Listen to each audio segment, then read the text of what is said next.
Hi, I'm Mara Shipman.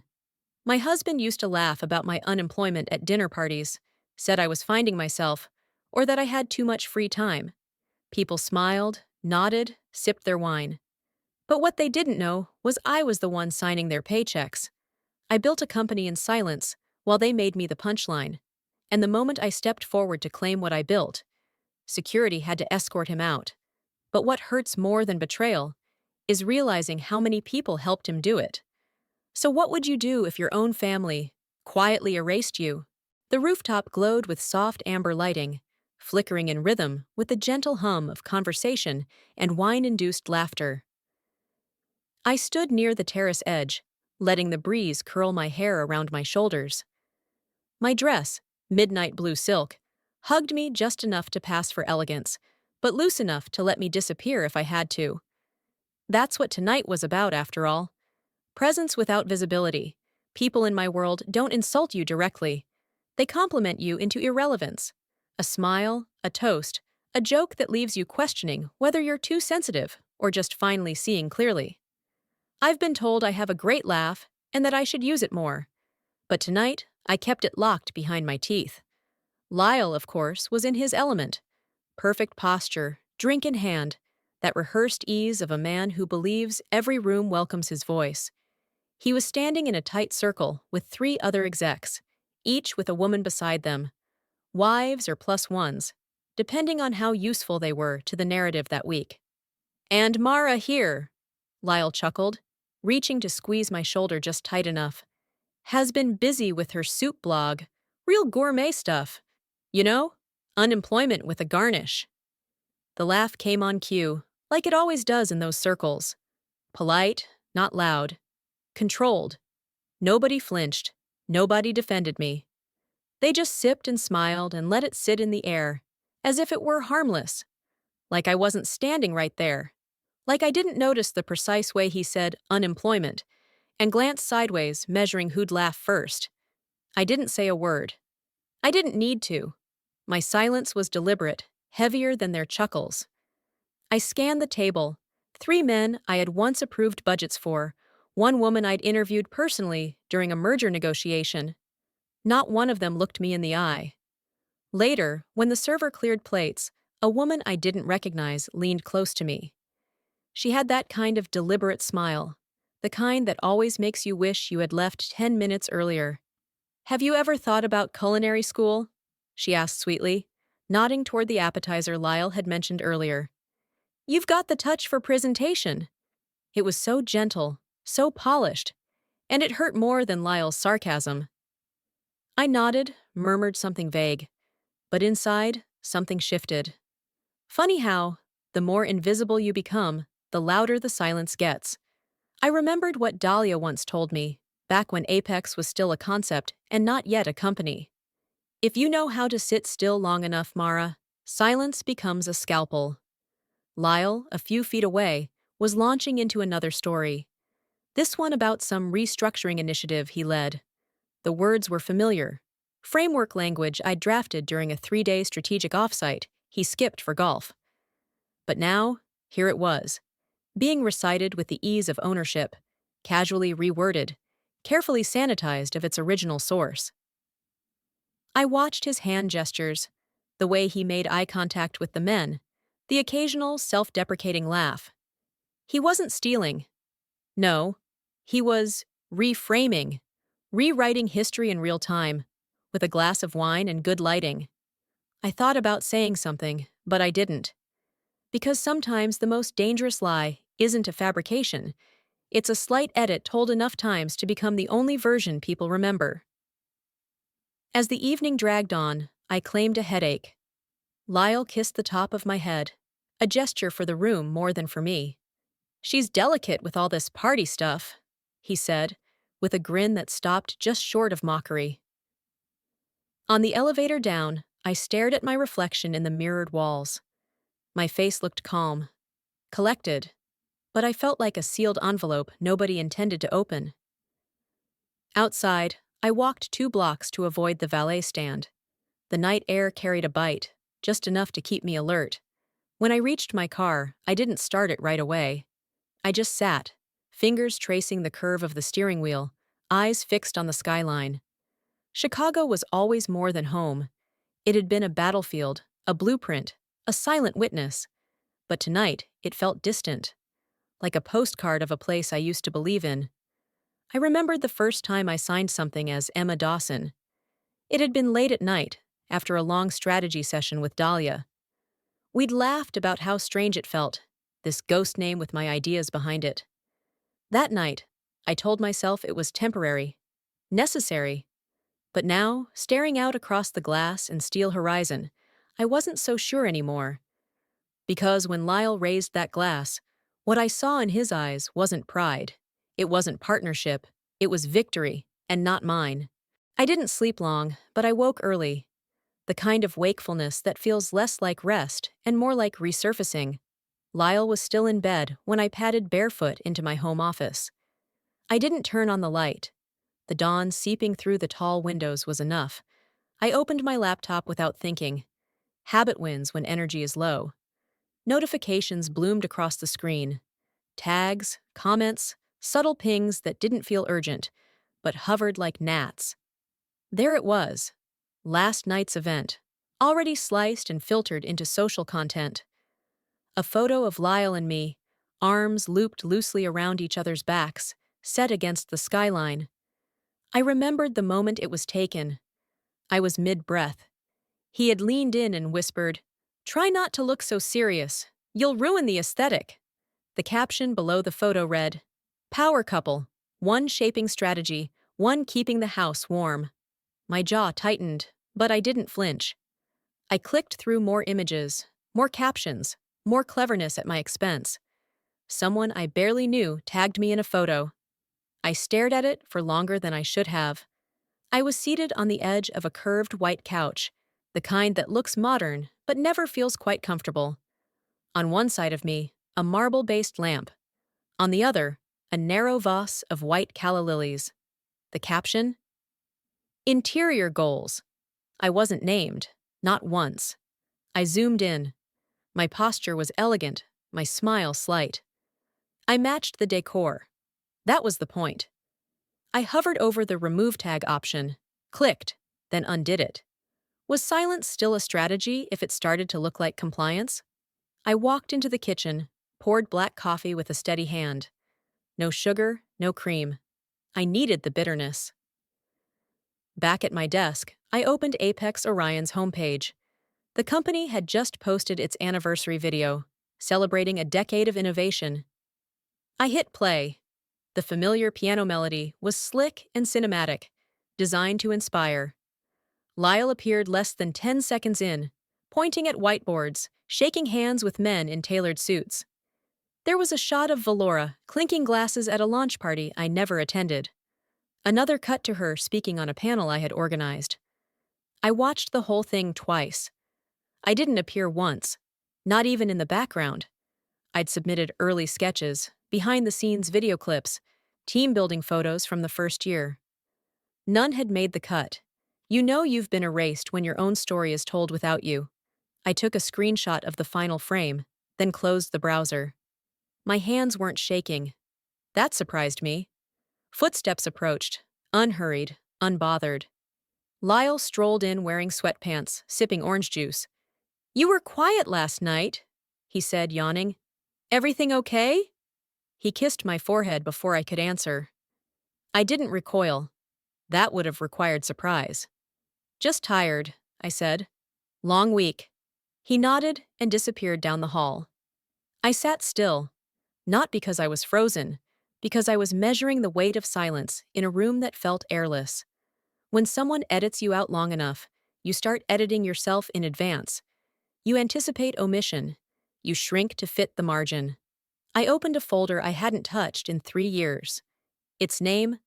ED Core Timeline, V1. ED, Emma Dawson. The pseudonym I created. The persona that shielded me while I built Apex brick by brick. Inside were Gantt charts, pitch decks, voice memos, and my first design mock-up of the AI pipeline. It had been my whole world. Then it became my hiding place. Then nothing. Until now. I clicked Rename. Deleted ED. Replaced it with Shipman Truth Draft. I sat there for a long time, just staring at that new name. My name. Behind me, I heard the creak of the hallway floorboards, Lyle's bare feet crossing toward the kitchen. For the first time in years, I didn't close the folder. The light outside had dimmed into that colorless gray that doesn't quite mean night, but tells you the day's over whether you're ready or not. I was still in my office, a mug of tea gone lukewarm on the windowsill, its steam long since disappeared. Lyle was out, probably at some follow-up drinks with the strategy team. He didn't say goodbye. It was quiet, the kind of quiet that dares you to open old doors. I reached for the small silver drive in the back drawer, the one I hadn't plugged in since before everything got polished and sanitized for investor decks. The LED blinked alive when I connected it. Familiar folders popped up. Launch year, Board Prep 2016, ED notes, raw. My heart beat slower but heavier. I started reading. The first file was a mission statement I'd drafted in a hotel room in Denver, scribbled between back-to-back VC meetings while Lyle was down at the bar networking. He didn't know I had rewritten it 6 times that night because the board wanted something that sounded less female. They said, "We need strength, not nurturing." In this version, the final one, the phrasing wasn't mine anymore. Words had been added, adjusted. A comma here, a new bullet point there. Tiny edits that eventually turned an origin story into an open-source myth. I wasn't credited. I was cited vaguely, like a consultant, a footnote. Scrolling through, I found a PDF tucked between the drafts. willoriginal.pdf. The file name hit me hard. I hadn't seen this since before Dad died. I opened it. It was dated March 3, 2017. His signature, bold and assured. My name, clearly written, as primary inheritor of all tech-related assets under the family trust. Every patent, every early prototype Dad had stored or licensed through his shell companies. Apex's bones, in essence. But I remembered the version they showed me after his passing. The one that was updated for tax efficiency. That version listed Valora, said I had deferred interest in favor of business flexibility. I hadn't signed anything. My breath caught. "You always see the long game, Mara," he had said to me once. "That's why this belongs to you. Just don't forget you earned it." They didn't erase me, they reassigned me. The next hour passed in a blur. I pulled up old logs, matched metadata, traced edits, names popped up, timestamps that didn't align. My hands moved on autopilot, toggling, checking, exporting. Then, in a subfolder labeled Firewall Ops, I found it. A message from 2016, from Theo Kim, one of the first co-founders I'd brought onto Apex before stepping out of the spotlight. He'd left 6 months after Valora came into the picture, and Lyle started leading collaborative visioning sessions behind my back. His message was short but precise. "Mara, this firewall system is starting to lock you out. Lyle's looping board members behind you, reframing the Emma Dawson protocol as a shared exec failsafe. I know what this looks like. They're setting up to cut you out. Be careful. You built the kingdom, but they're drafting you out of the map." I remembered reading it once. I'd dismissed it. Told myself Theo was bitter, misreading things. I'd believed in Lyle. Believed he was loyal to us, not just the company. No one can betray you like the person you hand the keys to. I sat back in my chair, staring at the ghost of a warning I'd buried under optimism. My phone was nearby. I picked it up, dialed the number I hadn't used in months. It rang. Once. Twice. Then voicemail. "Dahlia," I said. "You were right." I didn't elaborate. I didn't need to. I opened a new file on my system, labeled it Protocol Reverence Act. Inside, I began dumping every verifiable trace. Emails, draft versions, voice memos, date-stamped edits with authorship trail. I wasn't looking for revenge. I was recording history correctly, with timestamps, with truth.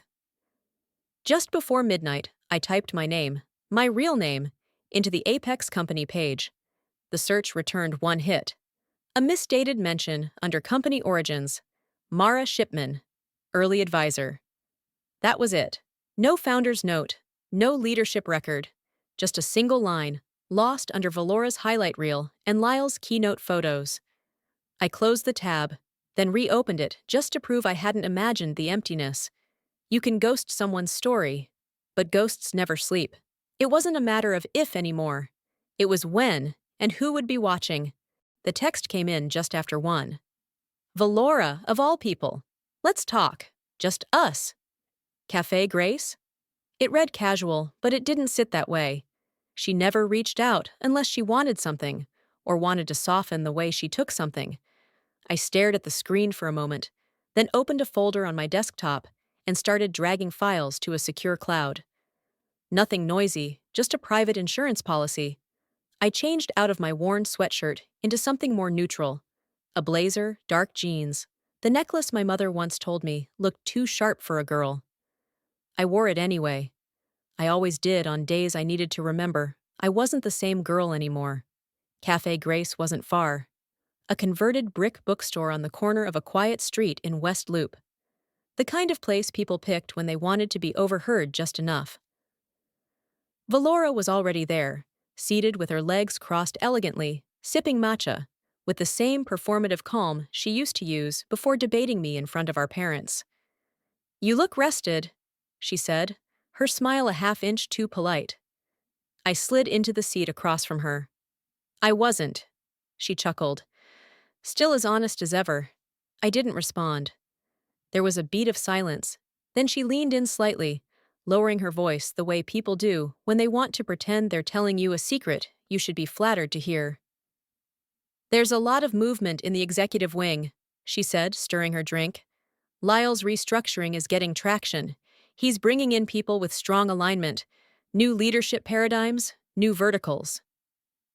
"Like yours?" I asked, flat. She didn't blink. "He offered me strategy and partnerships. It's unofficial for now, but it will be," I finished for her. Valora nodded slowly, like she expected me to be hurt, but was surprised when I didn't flinch. "You knew," I said.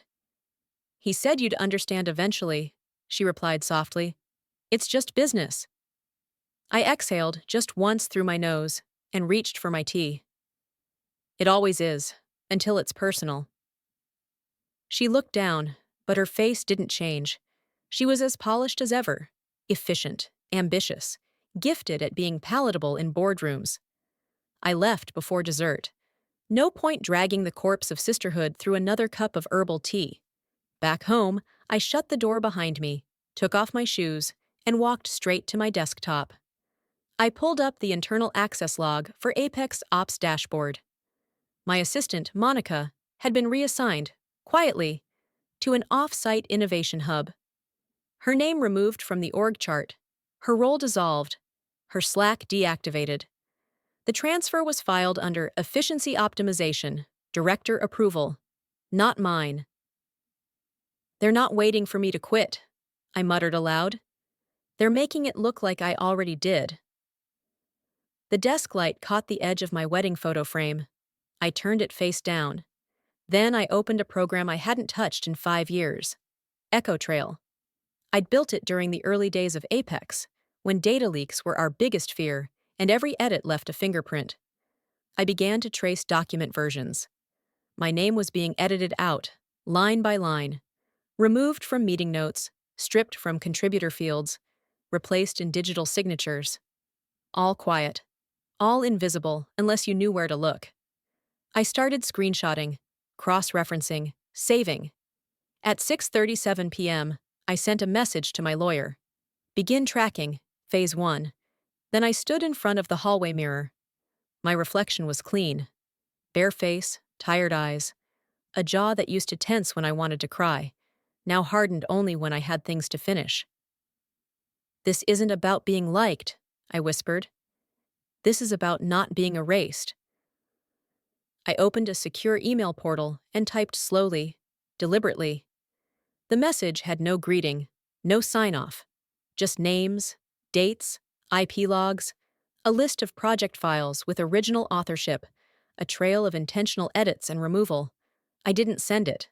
I scheduled it for conditional release if my laptop went offline for more than 24 hours. I didn't need threats. I needed leverage. At 9:04 p.m., I poured a glass of water and sat back at my desk.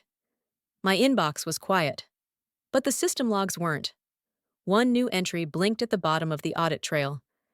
Lyle's credentials, accessing a file labeled Founding Rights Policy V1.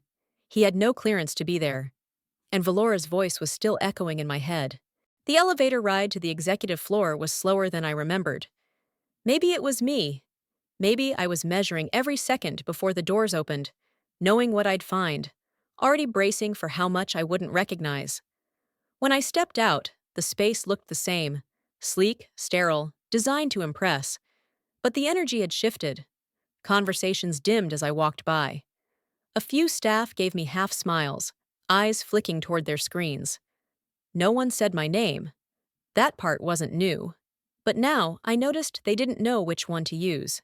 Emma or Mara, ghost or owner. You can only haunt a building for so long before you need to become flesh again. I walked straight to the boardroom and stood before the glass display screen mounted on the wall. The internal Friday newsletter preview blinked to life. Front and center, Lyle's smug face under bold letters.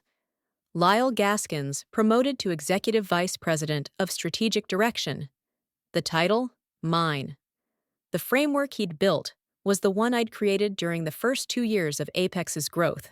Sleepless nights turning vision into infrastructure. He hadn't even changed the name of the rollout file. OP, Strategy, Redline, Final ED, my original. My initials.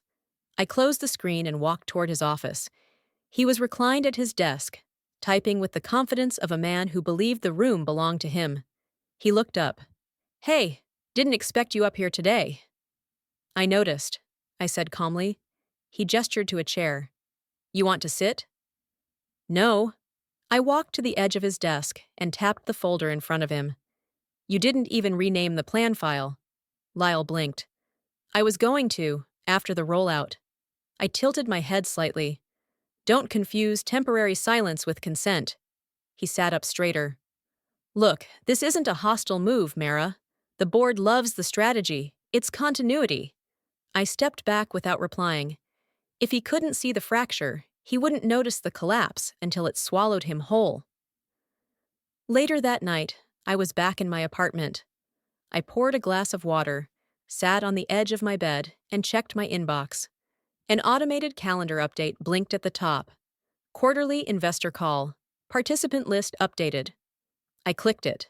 My name, Emma Dawson, was gone. Marked inactive. Replaced by interim spokesperson, Lyle Gaskins. Seconds later, another message arrived. From Valora. "We thought you'd prefer to focus on your core." Core.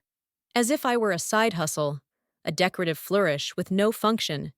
You hollow someone out long enough and call it efficiency. I stood and walked to my filing cabinet, tugging out the old blueprint I'd printed back in 2018. It was my original restructure vision, the one built to scale Apex's AI division ethically and sustainably. Lyle's division, the one he now claimed as his achievement, was meant to be a test chamber, not a power silo. I traced the lines with my finger, watching how he'd cut off integration points and looped reporting structures into his own vertical. He wasn't building a future. He was centralizing authority. I grabbed a red marker from my drawer, dragged it across the blueprint, cutting through his section, where the fracture began. I sat down at my desk and opened a clean document titled Clarification of Origin. No accusations, no venom, just facts, key dates, version histories, development logs, all tied back to me. I didn't send it. I saved it on a locked drive. Sometimes truth isn't the weapon, it's the mirror. The sky outside was navy blue now, dotted with apartment lights flickering on in quiet windows. I stared at the city, not in anger, but in calculation. Now I know what they're building, and I know what they'll lose. And when the quarterly call began without me, I hit play on a file no one knew existed. At exactly 10:04 a.m., I closed every tab on my screen and leaned back in my chair. A minute later, on a secure internal server accessible only to Apex's board and senior investors, a video feed auto-launched, unannounced, unmuted. I didn't join the call. I didn't need to. Sometimes the loudest entrance is made in your absence. The recording was clean, just audio over a black screen. Crystal clear, no distortion, no music. Just Lyle's voice from a private dinner last month, laughing mid-sentence. Mara, she's like a pet, well-fed, well-dressed, and perfectly quiet. That's why she works in the background. It played once, then looped. I pictured the freeze, the scramble, microphones going dead, video cams flickering off, the controlled chaos that comes when power realizes it's been caught speaking with its guard down. And I didn't smile. I just sat there, still, focused. My phone started buzzing 20 seconds later. Texts, alerts, an internal message. Are you seeing this? I ignored them all. Instead, I pulled up this week's expense report, the one my legal access still quietly mirrored on the back end. On page 3, under Executive Event Authorization, I saw it. 5 figures billed to a resort outside Napa Valley. Signed off by E. Dawson. I hadn't authorized anything. I hadn't touched that identity in years. Publicly, at least. I cross-referenced the metadata. The signature had been uploaded from Lyle's IP address 2 days before the summit. He'd borrowed my name. Again.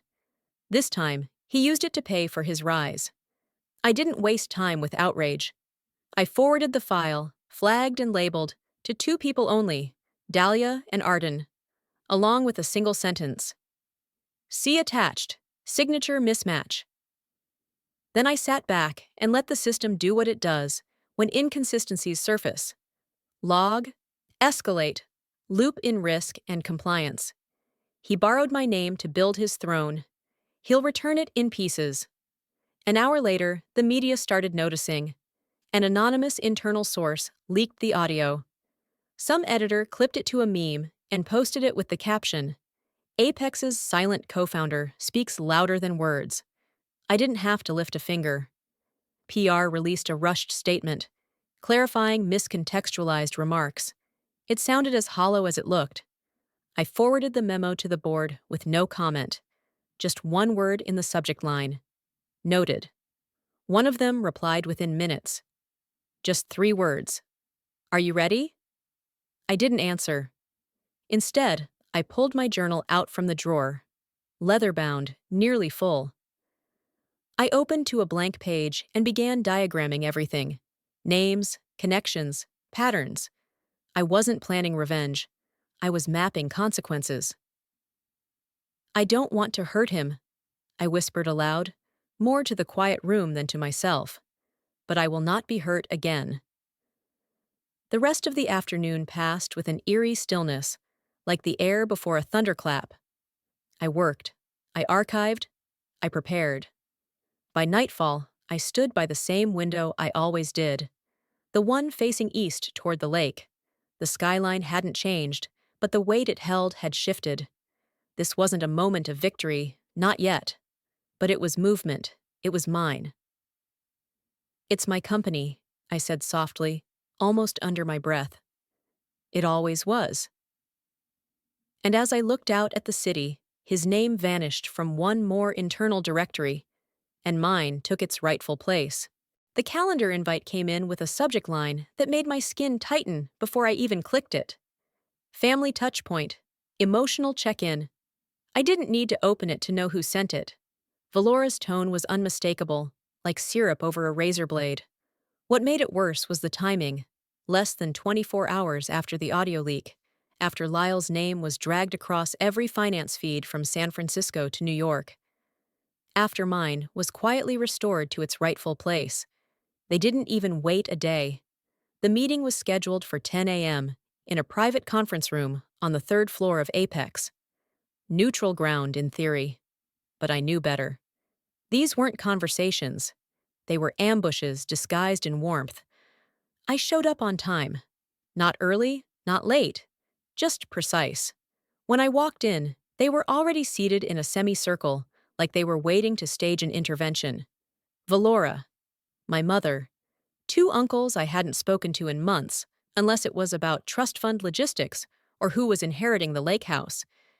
The energy in the room felt like a performance waiting for its cue. Valora stood first. "We wanted to create a space," she began, her voice soft like a yoga instructor. "Just to support you. It's been a week." I sat, crossing my legs slowly, letting the silence stretch. My mother leaned forward, clasping her hands like she was on a talk show. "You've always been so brilliant, sweetheart. But brilliance burns fast, and sometimes you don't know you're running on fumes until the fire goes out." I tilted my head. "Interesting metaphor. Are we worried I've collapsed, or just hoping I will soon?" One of the uncles chuckled awkwardly. Valora shot him a look. "We're worried," Valora said, and that's when the smile dropped. "That your need to control the narrative is warping your judgment. Don't you think all this, legal fallout, public spectacle, don't you think it's getting distorted?" My mother nodded. "Honey, don't let your ego convince you you're alone. We're here." The room blurred for a second. Not from tears, but from rage so clean it felt like a wash of white light. I scanned their faces. Not one of them had called me when Dad's will was changed. Not one of them asked why the woman who built the company was listed as an early advisor. This wasn't concern. It was containment, dressed up as love. I stood. "If you're calling this love," I said quietly, "you've already weaponized it." They didn't stop me when I left. No one followed me down the hallway. I didn't even bother to take the elevator. I needed the stairs, something to burn through the adrenaline. By 6:30 that evening, I was parked outside a small bistro not far from the neighborhood I grew up in. I wasn't hungry. I just needed a place to breathe, where the walls didn't echo with gaslit nostalgia. That's when I saw them. Through the window near the back table. My mother, Valora, Lyle, laughing. No discussion, no explanations, no masks. They weren't worried about me. They were celebrating getting rid of me. I didn't go inside. I didn't text. I sat in the car and stared until the scene blurred into a painting I never asked to be part of. Later that night, in my apartment, I opened the family thread on my phone. Dozens of messages going back years. Group jokes, birthday reminders, faux holiday greetings. I deleted it without hesitation. Then I opened a new document and titled it, "Family Myths, Dismantled." And I began listing every moment I had once chalked up to misunderstanding.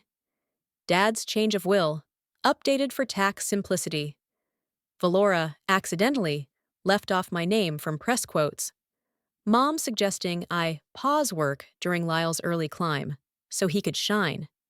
Each bullet point removed the excuse I'd carefully wrapped around their choices. I let myself believe they were thoughtless, but now I knew better. People say blood is thicker than water, but oil floats, and it burns. Around 11, I drafted a clean, concise memo titled Legacy Clarification. No venom, just ownership. Key patent numbers, founding year evidence, capital injections with my name, dated and verified. I scheduled it for insertion into the next quarterly report. And then I powered down my phone, not to avoid their voices, but to finally hear my own. And just before midnight, a file from an anonymous sender dropped into my private server, marked only, "For when you're ready." The file appeared just after 6 that morning, time-stamped at 5:58 a.m., no subject, no sender I recognized, just the phrase, "For when you're ready," and an encrypted attachment named Redacted Strategy Node Trace. I stared at it for a few long seconds before sliding into my chair. My fingertips hesitated on the trackpad, old instincts still cautious. But the moment I ran it through my private security protocols, I knew. Clean, verified, untraceable. Which, in my world, meant it came from someone who knew what they were doing. I opened it. There it was. My name, Emma Dawson, my shield name, scattered across every internal document tied to Apex's founding structure. drafts of governance strategy, policy memos, voice memos with my handwriting embedded in digital ink. My fingerprints on everything they'd claimed wasn't mine. They built their empire on a name they never truly knew, but I know mine. I scrolled further, deeper. The last folder in the chain was titled Internal Confidential, and inside was a redacted memorandum flagged with Lyle's current title. It outlined a plan to accelerate the divestment of the AI division. The same division I designed, the one still in testing, still evolving, what I called the Pulse of Apex, and he was selling it off like scrap. Valora's name appeared once in the notes, her initials beside a bullet point about PR-friendly repositioning of founder mythology. Founder mythology. He wasn't just rewriting me. He was erasing the machine I hadn't even introduced to the public. He's trying to sell off what I haven't even named publicly, I whispered aloud. Not in anger, in recognition. This wasn't betrayal, it was obliteration. I picked up my phone and dialed Dahlia. She answered on the third ring. Didn't expect to hear from you today, she said. I've never been more quiet, I replied. That means I'm ready. There was a pause. Tuesday. Tuesday, I agreed. After we hung up, I composed a formal message to Apex's internal legal office. Please initiate full review of asset records tied to Helix AI. Flag all transactions since January. Request audit timestamp trail. It wasn't a request. It was a controlled warning. By noon, I'd reconfigured my Apex credentials using an old developer override buried under a security protocol I built in the company's second year, back when we didn't have legal, just lean code. I scheduled a silent document push into the board's Monday morning agenda briefing. Every page would be neatly formatted, time-stamped, annotated. No confrontation, just precision. Then I made myself a sandwich I didn't finish and sat on the floor beside my bookshelf, where I kept the first pitch deck I ever drafted. Hand-drawn slides, barely legible handwriting, a sketch of the Apex logo in the corner. Back then, I thought I had to hide myself to protect what I built. Now, I know hiding only lets other people write the story for you. I sat in silence as the afternoon passed into early evening. Lights in neighboring buildings flickered on. Cars crawled below. The city didn't know anything had shifted, but it had. Because when someone tries to erase you completely, what's left behind isn't ruin. It's proof. They never saw me coming, but I never left. And by Sunday morning, one name had disappeared from Apex internal reporting structure. And it wasn't mine. The silence hit first. Not the absence of noise, but that particular stillness. The kind that sinks into your skin when you enter a space where people didn't expect you to show up. Or worse, hoped you wouldn't. Boardroom A looked no different than it had 100 times before.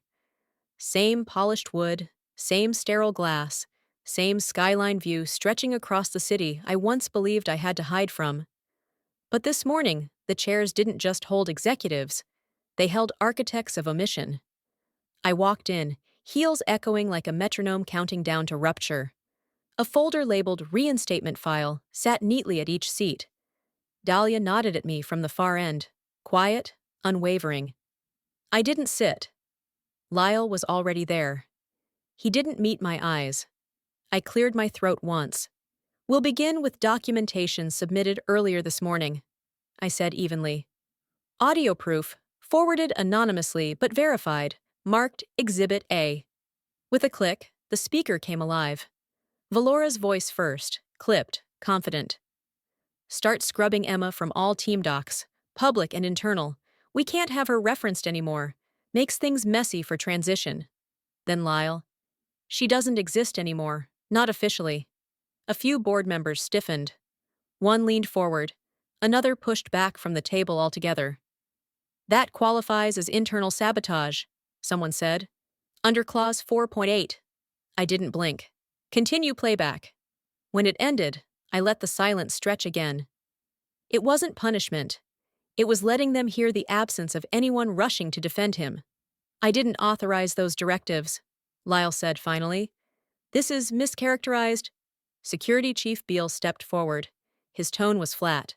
Mr. Gaskins requested off-hour entry to the legal archive servers 3 times in the last quarter. No backup login credentials, no accompanying staff, no recorded exit signatures. Lyle's jaw tightened. You're taking this out of context. No, I said. We're placing it in full view. I moved toward the display screen behind me and pulled up a document.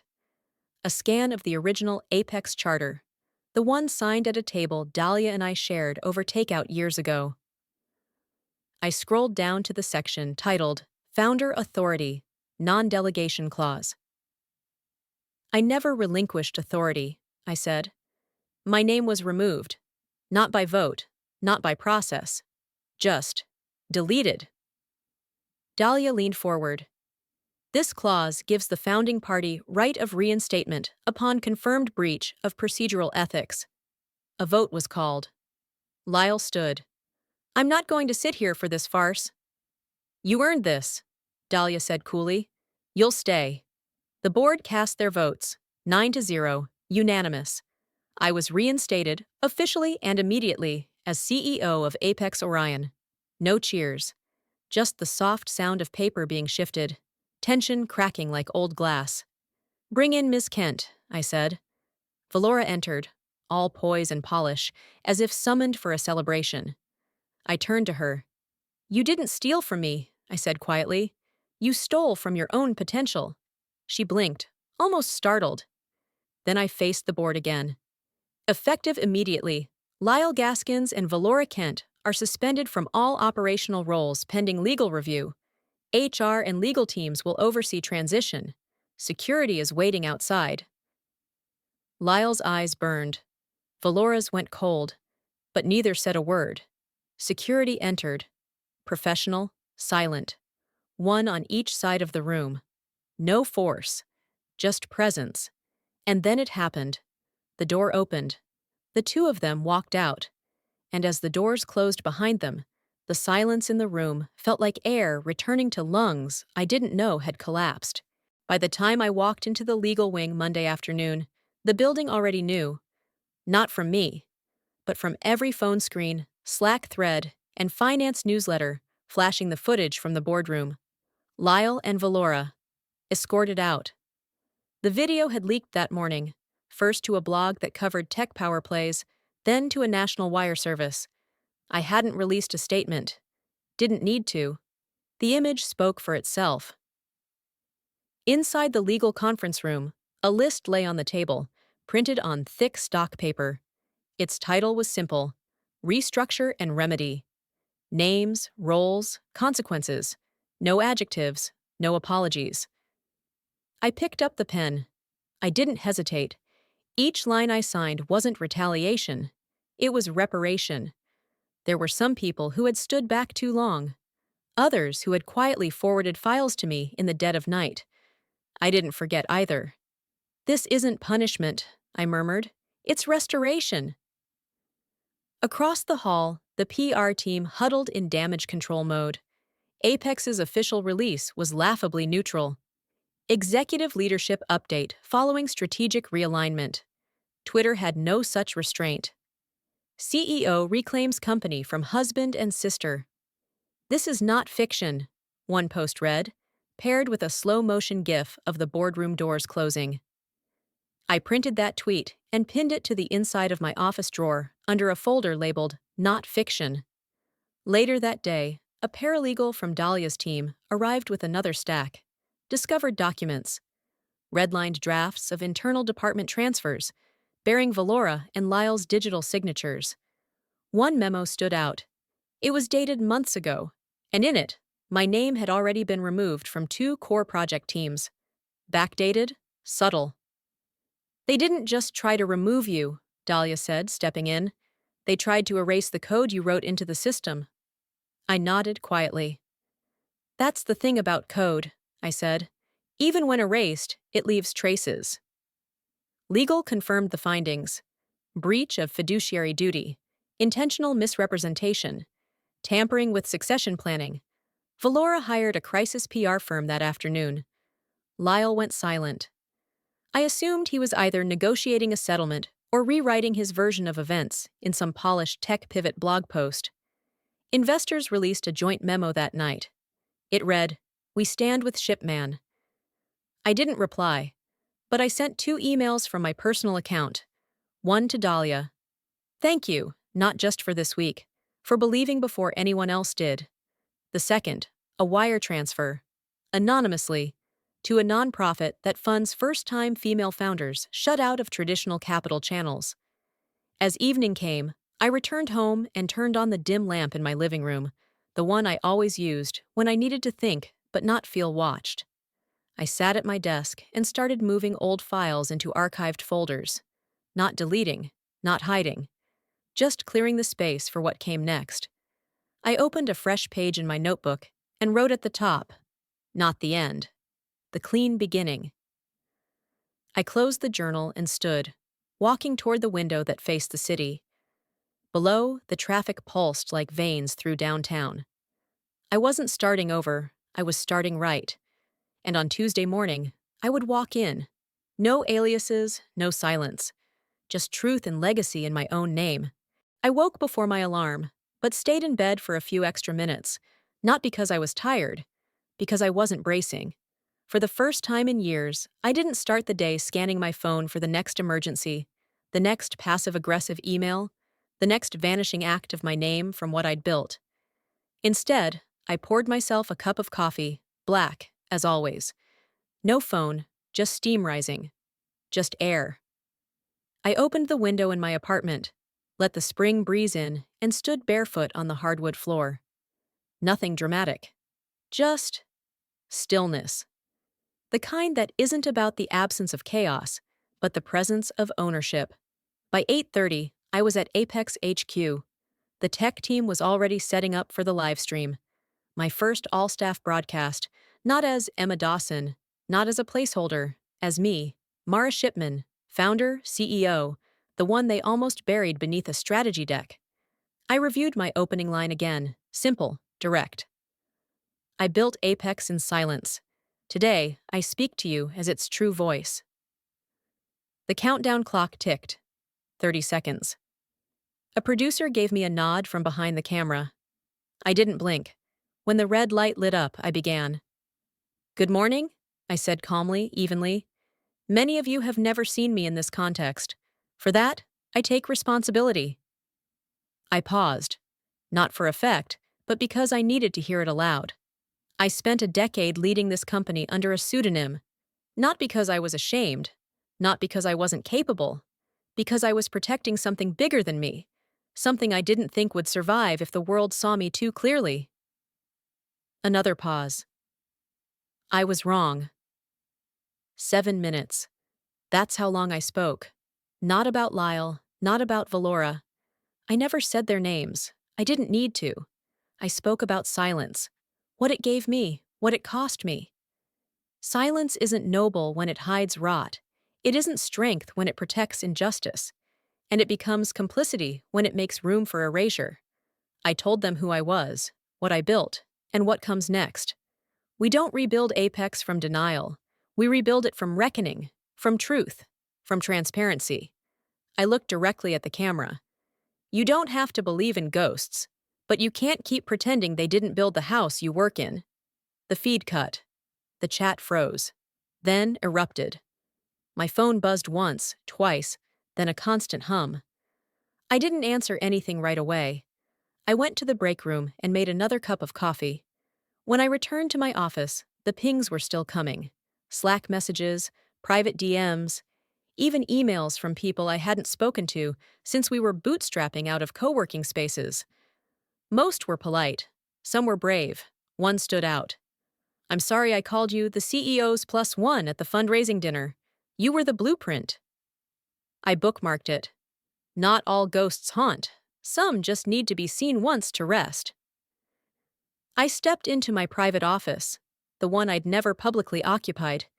It still smelled faintly of cedar and dry cleaning. I placed a single framed photo on the desk. It was from year 1. I was holding the first server drive, smiling like I had no idea what battles were coming. I sat in the chair. No photographers, no press. Just me. I opened a document, typed one line, and scheduled it for tomorrow's staff bulletin. Bring your name, the real one. It matters here. And as I stood in that room, I didn't feel triumphant. I felt ready, for the part of the story no one would write for me. The light outside Apex's front entrance was softer than usual, as if the day itself was unsure how to begin. I arrived just after 7. Early, but not rushed. The kind of early that lets you witness something being built, or in this case, replaced. A maintenance crew stood by the main lobby wall, waiting for clearance. The old nameplate read, Executive Office, Interim CEO. The word interim had always felt like a placeholder for grief. They removed it with careful hands, polished the surface, and then, with the sound of metal meeting wall, they installed the new one. Mara Shipman, founder and CEO. I didn't smile, but I ran my fingers lightly across the lettering. It wasn't revenge, it was restoration. By 10, the staff had gathered in the main floor atrium. No screens, no press filters, just people. Many of them I hadn't met properly. Faces I used to glimpse from behind the firewall of Emma Dawson's anonymity. I stepped onto the small stage. Cleared my throat once. No microphone. I didn't need one. Good morning, I began. You've seen my name on a press release, on an org chart, maybe in a memo, but never here, never from me. They were silent, listening, not waiting to cheer, just waiting to hear. This company was built by people who believed in something before it existed. I was one of them. The only difference is, I couldn't attach my name to it, until now. I paused. Today marks more than a nameplate change. It marks the retirement of the alias Emma Dawson. Effective immediately, all projects, patents, and communications once filed under that name are now reassigned, rightfully and legally, to Mara Shipman. A few heads lifted. One woman near the back nodded slowly. She was useful, she was necessary, but she was never real. I held the pause. I am. Silence again. Then, no applause. Just people standing taller, straightening their shoulders. A shared breath held, then exhaled. It wasn't celebration, it was reverence. Later, in my office, I reached into the drawer beside the window and pulled out a letter I had written 6 years ago, addressed to myself. I'd never mailed it, never read it all the way through. I unfolded it, scanned the handwriting, and without needing to read the whole thing, I lit the silver dish on my windowsill and watched the paper curl and blacken. You survived what they called silence, and you turned it into signal. I reached for a photo frame, the one I used to keep buried behind the books on my shelf. It was me, before everything. Before Lyle, before the name, before the board. Just me, holding a hard drive and grinning at an empty garage with a folding table inside. I placed it on the desk, right in front. The phone rang around 4, a producer from a major network. They wanted to do a documentary, my story, the hidden founder, the fall, the rise, exclusive access, book rights. I listened, and when she finally asked, "What do you think?" I replied plainly, "I'm not going to tell my story." A pause on the line. "I'm going to fund the ones who aren't ready yet to tell theirs." Then I hung up and dialed another number, an old friend who ran an incubator for women in tech. We talked funding, logistics, visibility. Legacy doesn't come from being remembered. It comes from leaving something behind that can't be erased. As the sun began to sink behind the glass of the western skyline, I gathered my things and walked through the now quiet halls of Apex. I turned off the lights one by one. No noise, no spectacle, just motion. And as I locked the office that night, I didn't feel like the woman who won. I felt like the one who wouldn't be written out again. Looking back, I didn't just reclaim a title or an office. I reclaimed my voice. And that voice wasn't loud. It wasn't angry. It was steady, precise, true. If there's one thing I've learned, it's this. Silence can protect, but it can also erase you. And the longer you let others narrate your story, the further you drift from your own truth. So here's what I'll tell you, especially if you're someone who's ever been told to stay quiet for now, to wait for the right moment, to not rock the boat. You don't owe anyone your invisibility. Your work matters, your name matters, and your voice, used wisely, is not noise. It's legacy. Now, I'd love to hear from you. Have you ever felt erased in your own story? Have you had to fight quietly to reclaim space that was always yours? Drop a comment below and share your experience. And if this story spoke to you, type 1 in the comments. Or let me know where you're watching from. If you didn't enjoy this video, I still want to hear from you. What didn't resonate? What would you like to see more of? And most importantly, if this story moved you even a little, if it reminded you of your own strength or someone else's, please consider subscribing to this channel. We have more stories coming that aim to touch the heart, challenge the norm, and remind you that your voice matters. Thanks for watching. See you in the next chapter.